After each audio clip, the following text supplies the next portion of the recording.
Donald Trump betrayed Israel and is giving up our interests in the deal with Iran. That's what many Israeli officials are saying today. And when Benjamin Netanyahu went to war shoulder to shoulder with Trump, he imagined a completely different ending to this war. From the very beginning, he made it clear that he believed this war could provoke a regime change in Tehran, or at least lead to Iran losing not only its nuclear program, but also its missile capabilities and being unable to support proxy forces in the Middle East region. But what Netanyahu got was a deal that even his own circle calls a bitter pill. And Israel's reaction to the announcement of the US-Iran agreement was almost furious. And now, let's discuss the reaction coming from Israel to the upcoming signing of the agreement between the US and Iran. My name is Pechiy. Before we begin, I ask you to subscribe to the channel, leave a like, and write any comment you like. So, the phrase that's now spreading across all the headlines belongs to high-ranking Israeli officials as cited by the Ynet portal. Literally, short and sharp, Trump sold us out. One of the sources from the Israeli publication did not hide the extent of the resentment and stated, quote, "Trump sold us out. And we paid the price. We're no longer in the loop and can't change anything. We're in shock." Israel suddenly discovered that the American president is talking to just about anyone.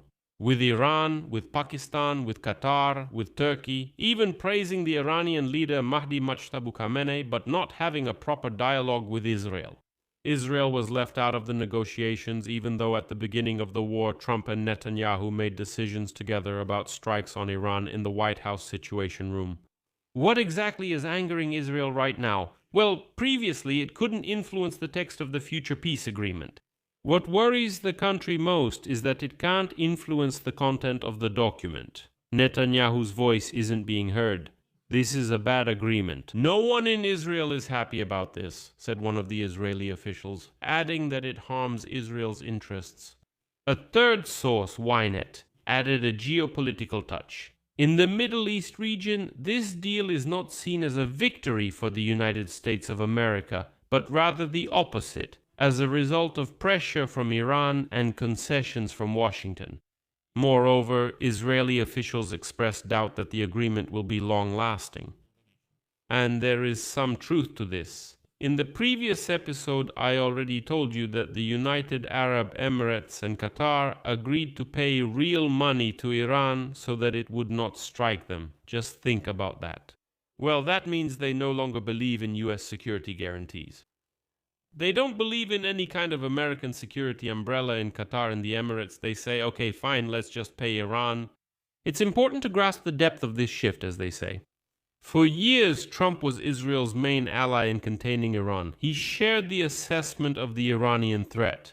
He withdrew from Barack Obama's nuclear deal. He pursued a policy of maximum pressure on Iran and so on. In Israel, Donald Trump was practically worshipped and called a super strong ally of Israel, unlike, for example, Joe Biden. And now his priorities, as noted by the same Ynet portal, have changed drastically. Israel's goals in the region are no longer the top priority. According to Israeli sources, the main priority now is the desire to buy some peace and quiet during major events taking place in the United States itself. They mean the congressional elections. And it's also important to note here that Netanyahu does not criticize Trump publicly. This is a matter of principle. Netanyahu and other Israeli officials carefully avoid publicly criticizing Trump, but in private conversations they are extremely skeptical about the upcoming deal. And their main fear is perfectly clear and very specific. After the signing and the end of the war, Iran could simply drag out the negotiations without making any real nuclear concessions, and at the same time stabilize its own economy by selling oil and unfreezing Iranian assets now without the risk of war. So, Tehran will get the stranglehold lifted, but the nuclear problem will remain unresolved. Why is that? In Israel, they understand perfectly well that right now, by signing the agreement, Iran supposedly gets only 60 days to sign a final peace agreement and a nuclear deal with Trump. But the question arises, what will happen if there is still no nuclear deal after 60 days? What will Trump do in 60 days? And let me remind you, in 60 days we will be even closer to the US congressional midterm elections. Therefore, if there is no deal in 60 days, Trump will most likely extend these 60 days for another 60 days, then another 60, and so on.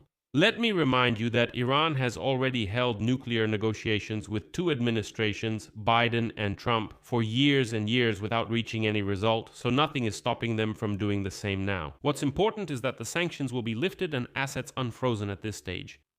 But how did Netanyahu end up being left out of the agreement process altogether? The sequence of events is humiliating for him. And when the exchange of strikes with Iran began to escalate, Netanyahu was planning massive strikes on energy and infrastructure literally just last week. But Trump stopped him at the last moment. After that, according to American sources, the Israeli Prime Minister was largely left out of the process and was calling allies in Washington, essentially begging for information about Trump's negotiations. Trump stopped sharing information with him. And Donald Trump's post on Truth Social on Thursday saying that a deal had been reached caught Netanyahu completely off guard.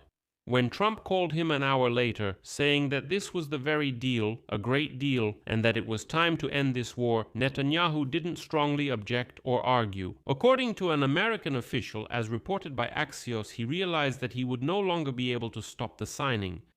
And here, this story has a backstory that explains the intensity. Back in early June, according to Axios, Trump lashed out at Netanyahu in a conversation full of profanity because of Israel's escalation in Lebanon. The reason for his anger was Netanyahu's decision to escalate the situation in Lebanon, which threatened to blow up Trump's negotiations with Iran. One of the officials called it one of the worst conversations Trump has had with Netanyahu since returning to the White House.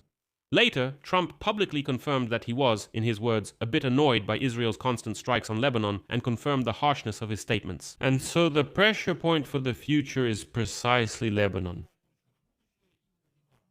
Israeli forces still control a significant part of southern Lebanon and continue to exchange strikes with Hezbollah even right now.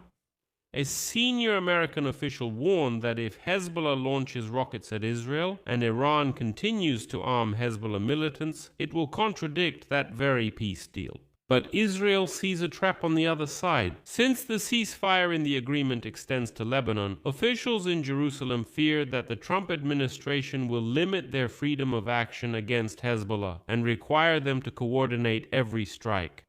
So, once again, from now on, this agreement will clearly state that any Israeli strikes on Lebanon will almost have to be coordinated with Trump, because they are involved in a completely different war, a war with Iran. And now, Israeli Defense Minister Yisrael Katz has outlined Netanyahu's line of defense for Israel. He stated that Trump is making a deal based on his assessment of American interests. But Israel expects adherence to common principles regarding the nuclear program, missiles, and terrorist proxy forces. Most importantly, Katz emphasized that Israel retains the ability to act independently to prevent Iran from obtaining nuclear weapons. And here, domestic politics adds another layer to the whole situation, making everything twice as toxic. There are 4 months left until the elections in Israel, and Netanyahu's opponents accuse him of turning Israel into, quote, a vassal state by simply accepting Trump's terms. Washington is radiating confidence. An American official told Axios directly that the White House is convinced. In the end, the Israelis will have no choice but to accept the deal. But for Netanyahu himself, Axios' conclusion sounds almost like a verdict. Signing an agreement to end the war without achieving the stated goals is a major strategic and political blow. That is, the man who promised his country a regime change in Tehran as a result of this war risks going down in history as the one who signed someone else's peace agreement, and under his own defeat.